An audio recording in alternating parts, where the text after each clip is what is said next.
Hello, bass family, and welcome to Everything Bass. So I want to go back, and it seems like I'm maybe putting the cart before the horse. When I was doing all the tapping patterns, I never really covered some of the foundational techniques of two-hand tapping on the bass. So now that I have better audio, I want to go back and do some things different anyway, hopefully make the videos more effective for you and easier to process. So we're going to talk about, you're interested in tapping, but you don't know where to start. Let's talk about bare bones tapping basics. So first still, the left hand changes a little bit. With effective two-hand tapping, you need to make sure you're using every finger. So if you haven't really developed, if you find yourself still predominantly fretting to the bass with just a couple fingers, I'd encourage you to check out any of my technique videos. There's technique development videos, which will get every finger involved. The hyperneck study gets the pinky involved and the ring finger if you're weak on those. But doing that will make the tapping better. The one thing that's different about tapping on your fretting hand is, whereas before you can kind of just press down the note, you need to strike the note. So one thing I like to do, and when I first started, is I would take like a scale, like maybe the C major scale on the 8th fret of the E string.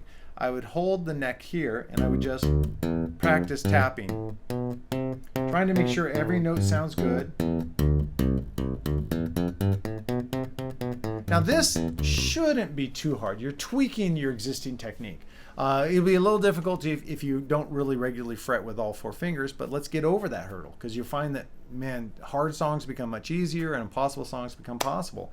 So anyway, so doing anything you can that way, work through all your scales. The reason why I bring my hand over here is I'm not only muting the strings so they don't do that, and you can get the fret wraps, which are cool. I own them. But it also lowers the strings a little bit. When I hold the neck like this, the strings become lower, so it becomes a little easier to tap with the left hand. And do patterns like that.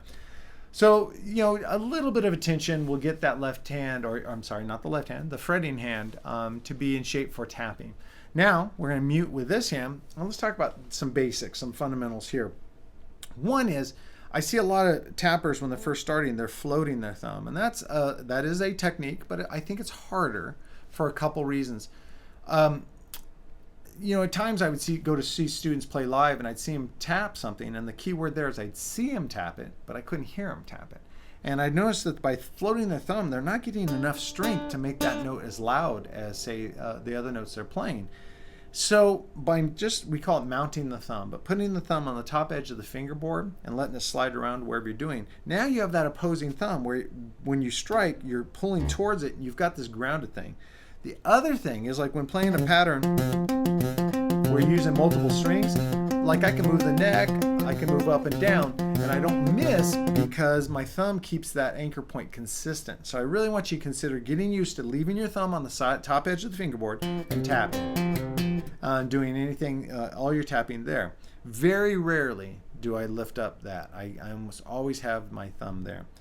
Now, a couple things to get used to some different, we're going to call them, can't call them right-handed because of our lovely brothers and sisters that are lefties, but normally our plucking hand, there's usually 3 basic shapes that tapping can occur in. One is where the hand is kind of angled down so the fingers line up with the frets. I'll use that when I'm playing a scale idea where I want to play it like this. If I'm like here, I'm going to have to be doing a lot of weird sliding. If I'm here, it's not going to work.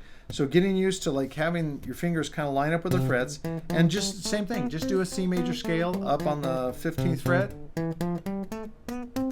and just take your time. Get consistent with each finger.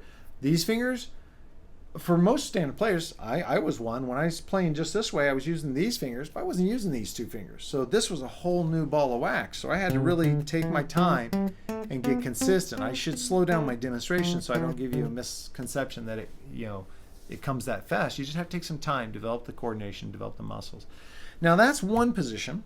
Now there's a diagonal position, and this I'll use a lot for like these riffs, where I can, this actually kind of lines up really well with our standard length of most fingers, is by angling my fingers. Now these actually can line up on one fret really well, the index and the middle. The pinky then can really hit here. So this is a diagonal position that's really cool to get used to. Now lastly, and this was taught to me by Stuart Ham, using it where you line your fingers up with the strings. So instead of with the frets or diagonal frets, you're lined up with the strings. And we'll do that sometimes, like on that opening piece I was playing, where when I do a slide, it's easier than this. With this, the finger wants to move sideways. But when you can slide this way, your finger has more consistency and sounds better. So that's one hand position. You know, with as I said just earlier in the video, usually your fretting hand just needs tweaks a little bit, and you're going to be ready for tapping. But it's the plucking hand that's a whole new job. It's a whole new skill set. So be patient with yourself. And I can't stress this enough. Just as when I tell you to practice a basic technique for your standard technique, practice slow. You really practice slow. I think it's encouraging, and also it's valuable, because when I'm using my pinky and I'm holding down that note, instead of just dabbing it, I can concentrate on good tone, I can get a good consistent sound, and I'm developing the muscle, and I'm getting more flexibility by practicing slower. So that's key. So there's some cool tap basics, hopefully, to get you started.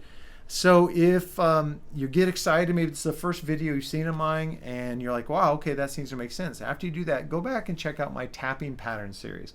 I've at the time of this recording, there's 22 of them. 22 different tapping patterns, which use all the different hand positions, give you different ideas. That was my issue. I got the facility, the basic ability to tap down. I didn't know what to do. I didn't know what notes, what rhythms to play. So hopefully by giving you, at this point, 22 different patterns to learn, that'll get you started. You'll start to be able to get your own ideas. You'll develop more variety in your technique, and you won't be stuck in any kind of muscle memory traps.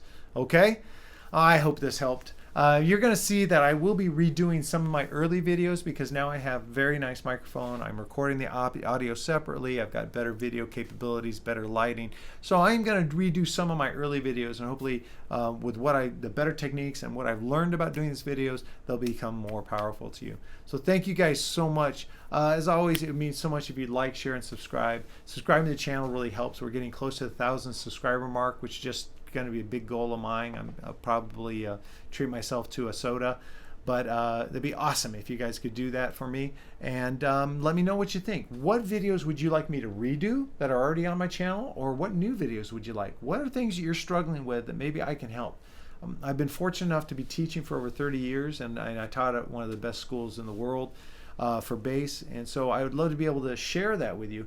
But it'd be great if you can give me any kind of direction. What do you need now that's frustrating you, that's a roadblock that maybe I can help you remove? Okay? So get out there and tap. It's fun, and it's musical. It's a way to play the bass with polyphony and some cool rhythms that maybe aren't possible with standard technique. All right, guys, I'll see you at the future video, and have a great week.